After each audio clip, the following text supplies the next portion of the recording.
I'm trying this again here. I wonder how much of that it recorded. Anyway, we're looking at my VHS collection again, not because I found another tape, but quite the opposite. When I was going through these, I noticed there was a distinct lack of one tape in particular. Now, you might remember when I found that copy of Night of the Living Dead, I expressed that I found that at Circuit City. Cool. Well, another movie I got from Circuit City, I have no idea where that copy of Night of the Living Dead could be at all. It's probably in the middle one. Let's see. Yeah, I don't see it. Oh, you know what? It's probably on the bottom because it was on the top before. Anywho,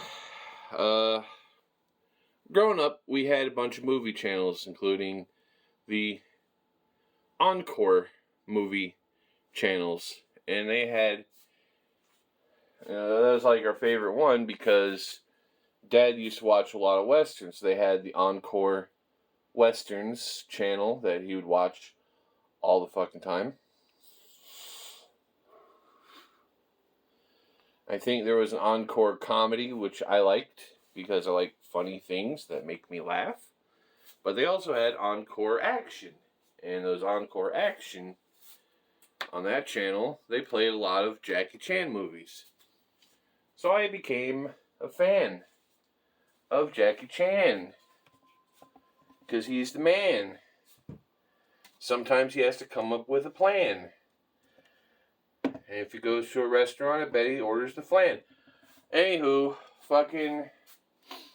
we were at Circuit City one day, and Dad said I could get a movie. Oh, it's like, cool, I'll get a movie. Or maybe I spent my allowance on it, I don't remember. Anywho, I went to peruse the fucking VHS section because we didn't have a DVD player at the time. I don't remember when the fuck. I had one of those TV VCR combinations with like the 13-inch screen. So the resolution didn't look that bad because the screen was so small, it kind of mushed everything together and looked almost high def. But on a bigger TV, it looks like shit.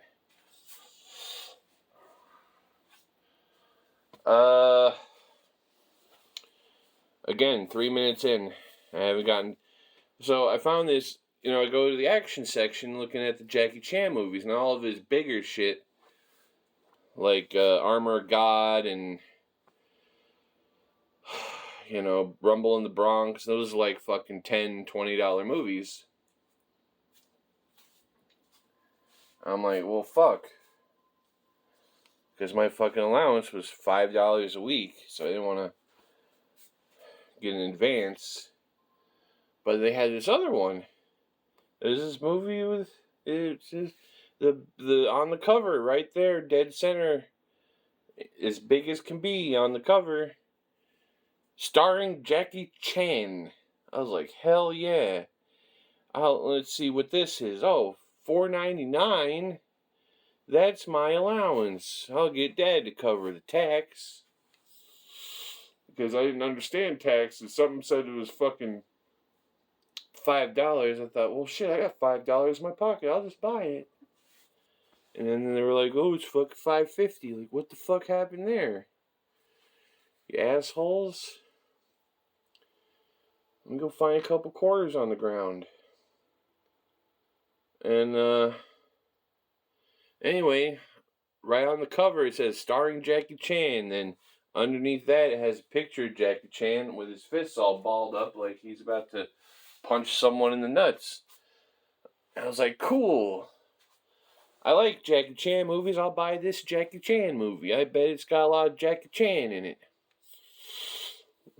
Well, that movie was called Fantasy Mission Force.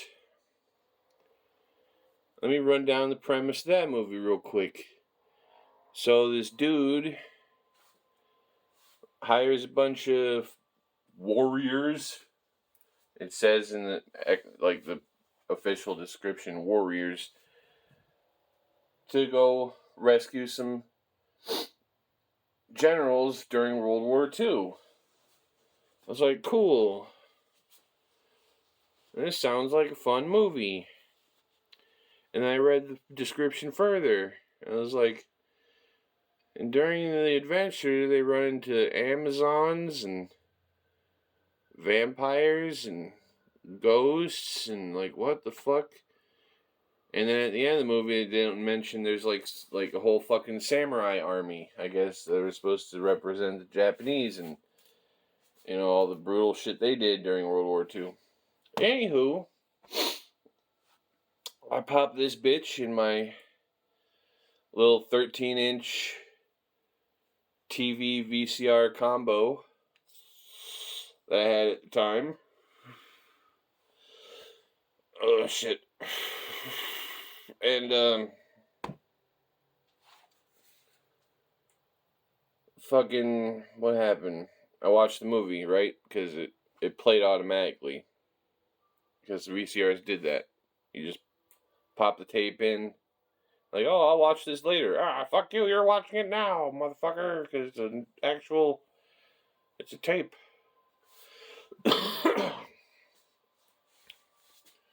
Pop the tape in, starts playing. I'm watching it. And I watched the whole thing. And I was kind of pissed off about it. Because,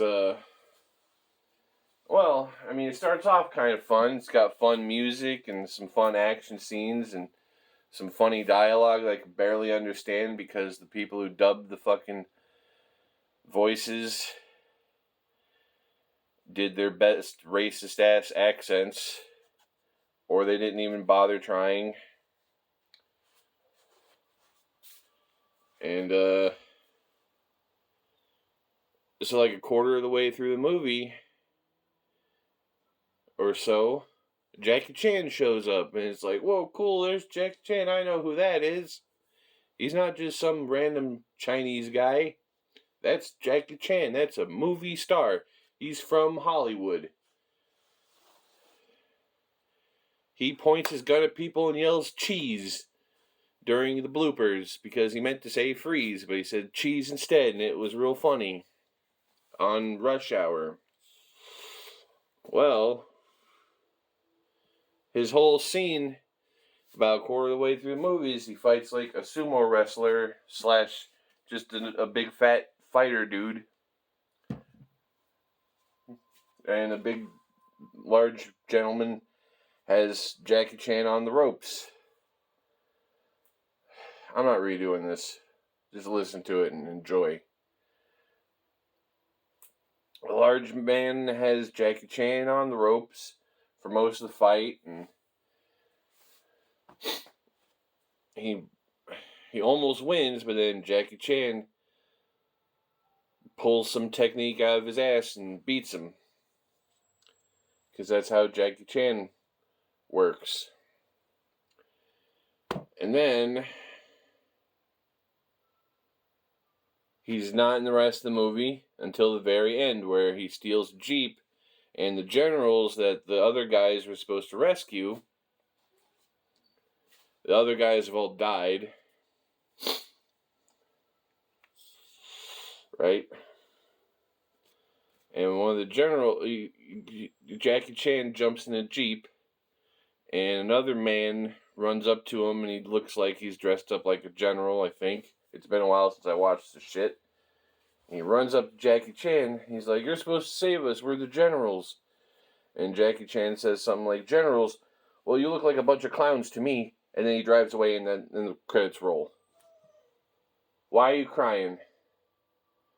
The first time I tried to do this, you started crying. Now I'm towards the end, you're going to start crying. Just shush. It's not dinner time yet. It's almost dinner time. Anyway, so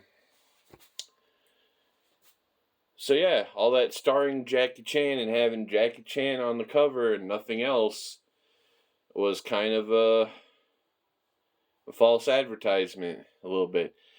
I mean, kinda. I mean, Jackie Chan was in it, but he hardly starred in it. Bruh.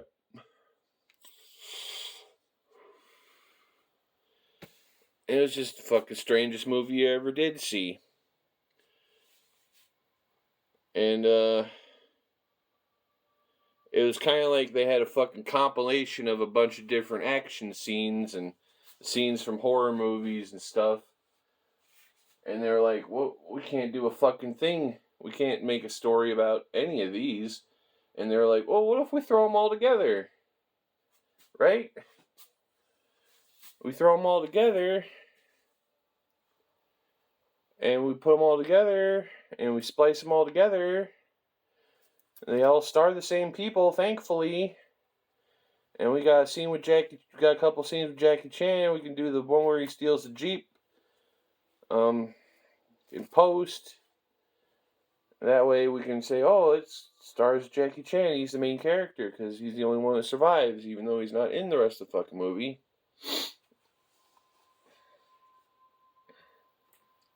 And we can just fucking, say it stars Jackie Chan. And it's the length of a motion picture. Cool.